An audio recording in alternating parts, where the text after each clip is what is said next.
সরস্বতী পূজা মানেই দেবী সরস্বতীর আরাধনা। মা সরস্বতী হলো বিদ্যার দেবী, বুদ্ধির দেবী, গুণের দেবী। প্রত্যেকটা মেয়ের মধ্যেই প্রতিভা রয়েছে, তাই প্রত্যেকটা মেয়ে মা সরস্বতীর রূপ। কেউ পড়াশোনায় ভালো, পড়াশোনার দ্বারা সাফল্য অর্জন করতে চায়, ভবিষ্যৎ উজ্জ্বল করতে চায়। কেউ আবার নৃত্যশিল্পে পারদর্শী, নৃত্যই তার জীবন, নাচই ভালোবাসা, নাচেই কর্ম, নাচেই সব। এও এক প্রতিভা। কোনো প্রতিভাই ছোট নয়, প্রত্যেকটা মেয়ে মা সরস্বতীর রূপ।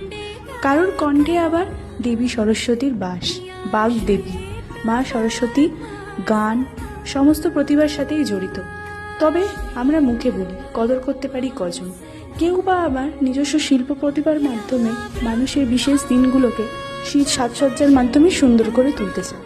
এও এক শিল্প, কোনো শিল্পই কিন্তু ছোট নয়। তাই খালি মায়ের পুজোতেই নয়, প্রত্যেকটি মেয়েকেই সাধুবাদ জানানো উচিত তাদের প্রতিভার জন্য। শুভ সরস্বতী পূজা।